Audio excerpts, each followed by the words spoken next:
My friends, what on earth was that trailer for One Piece Season 2? We've got Chopper and Luke already hitting us straight in the heart. Luffy standing face to face with the very place where Gold D. Roger was executed. The impossible climb on Drum Island. Baroque work setting traps everywhere. Miss Golden Week literally trying to break Luffy's mind. Robin unleashed in a brutal marine scene. Wapol returning as a full-on villain, and yes, even Smoker stepping fully into the spotlight. But there's one detail in particular that I thought was absolutely genius. It's subtle, easy to miss, and once you notice it, it completely changes how you read this trailer. The trailer opens with Tony Chopper narrating, asking Dr. Luke a simple but powerful question. What does it mean to be a pirate? This is Chopper, a reindeer who will eventually become the doctor of the Straw Hat crew, setting the emotional tone right from the start.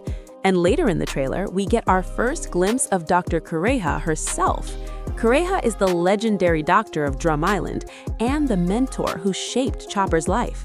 After a devastating incident, she takes him in, teaches him medicine, and helps him overcome the deep-rooted prejudice that once defined his existence. She gives him purpose, confidence, a dream centered on saving lives. Then the trailer cuts to a striking shot of Luffy aboard the Going Merry, heading toward Logetown in the present day. In a previous teaser, we already saw a glimpse of Logetown that mirrored the opening sequence of Season 1, set 22 years earlier, when pirate ships filled the harbor and people gathered from across the world to witness the execution of the Pirate King. Now, in this new trailer, we see that legacy reflected as Luffy stands before the very platform where Roger was executed. As the narration continues, the doctor explains that being a pirate means dreaming and never giving up. In parallel, we see Luffy climbing a massive mountain. This iconic moment takes place during the Drum Island arc and stands as one of the most symbolic scenes in Monkey D. Luffy's journey, both as a captain and as a human being. After the events of Little Garden, the crew arrives at Drum Island desperately searching for a doctor because Nami is gravely ill. The island is unlike anything they've seen before, a frozen kingdom buried under snow, once ruled by the tyrant Wapol, who drove nearly all the doctors away. In other words, at the exact moment they need help the most, they find themselves in the worst possible place. With very few options left, Luffy learns that the only doctor capable of saving Nami lives at the top of an enormous mountain inside a remote castle. That doctor is Dr. Kureha, who lives alongside Tony Chopper. The problem isn't just the distance, it's the climb itself. Violent snowstorms, freezing winds, slick ice, and suffocating altitude turn the ascent into a nightmare.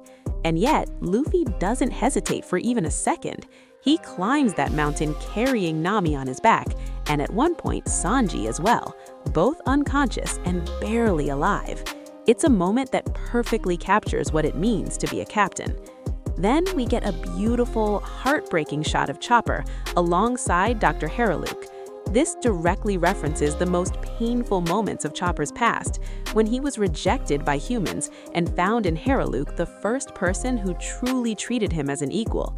Luke taught Chopper about hope, about dreams, and about what it truly means to be a doctor from the heart, even without formal training. Next, the trailer shifts to the Straw Hats inside the bar at Whiskey Peak. This happens right after they leave Reverse Mountain, when they're welcomed with overwhelming warmth by the town's residents. Applause, praise, food, drinks, a massive celebration in their honor. Luffy dives straight into the excitement. Zoro, however, remains suspicious from the start. And of course, the reveal comes later. The entire town is made up of Baroque Works agents. That cheerful celebration? A carefully orchestrated trap. We even see Zoro wielding his sword in what looks like an incredibly faithful adaptation of his Whiskey Peak fight. The choreography and intensity feel true to the original material, reinforcing that this adaptation understands not just the story, but the spirit of One Piece. There's also that phenomenal sequence of the Going Merry navigating through Reverse Mountain. The wrecked ships and scattered debris perfectly sell how brutal and dangerous that crossing truly is. In the original, the only major obstacle was part of the ship breaking, nearly causing a fatal crash. Back then, Luffy inflated himself like a balloon to push the ship forward. Here, the adaptation tweaks that moment slightly, having Luffy stretch his arms to guide the ship back on course. It feels dynamic, visually powerful, and completely true to his abilities. Then we get our first glimpse of Laboon. Everything suggests that a particular shot in the trailer is a flashback of the Rumbar pirates, leaving Laboon behind with Crocus before continuing into the Grand Line. It's subtle, but emotionally loaded. When the crew steps onto Little Garden, if you pause and look closely, you can spot Vivi in her Little Garden outfit. Luffy already has the white markings on his shirt. Many of us originally assumed it was paint from Miss Golden Week, but now it seems clear this is actually an adaptation of the white markings from the color spread in chapter 140. Little Garden itself is introduced as a prehistoric world frozen in time. Dinosaurs roam freely, massive plants dominate the landscape, volcanoes erupt. It feels alive and ancient. This sets the stage for Dory and Brogy, who also appear later in the trailer, along with the deadly traps laid by Baroque works. We also get our first look at Igaram, Vivi's loyal protector and captain of the Royal Guard of Alabasta. His presence immediately reinforces the political stakes building under the adventure. Then there's Zoro alongside Miss Valentine as the crew falls into Mr. Three's trap. We previously saw Zoro using his flaming onigiri technique, and here you can even spot blood around his shin, referencing the moment when he tries to cut off his own legs to escape the wax prison. That level of detail is insane. Miss All Sunday, Robin, wishes the Straw Hats good luck and coldly informs them their friends are going to die. Though some might question the daylight setting following Igaram's ship explosion at night, it makes perfect sense when you remember that this sequence takes place at dawn. We return briefly to Laboon, this time from inside her body at Reverse Mountain. The crew being swallowed and meeting Crocus sets up one of the most emotional threads in the saga. Then we see Miss Valentine fully showcasing her Kilo Kilo no Mi powers, floating gently with her umbrella before slamming down with crushing force. It looks like a faithful live-action version of her 10,000 kilo press. Miss Golden Week, portrayed by Sophia Ann Caruso, looks nearly perfect. Her paint-based hypnosis appears reimagined as face painting during her tea party. The 5 emotional colors, blue for sadness, green for calm, red for conflict, yellow for laughter, black for betrayal, are clearly represented. It even looks like Luffy has already been affected by green, just like in the original. Her unsettling tone, combined with those eerie dolls surrounding her, makes the scene feel genuinely disturbing.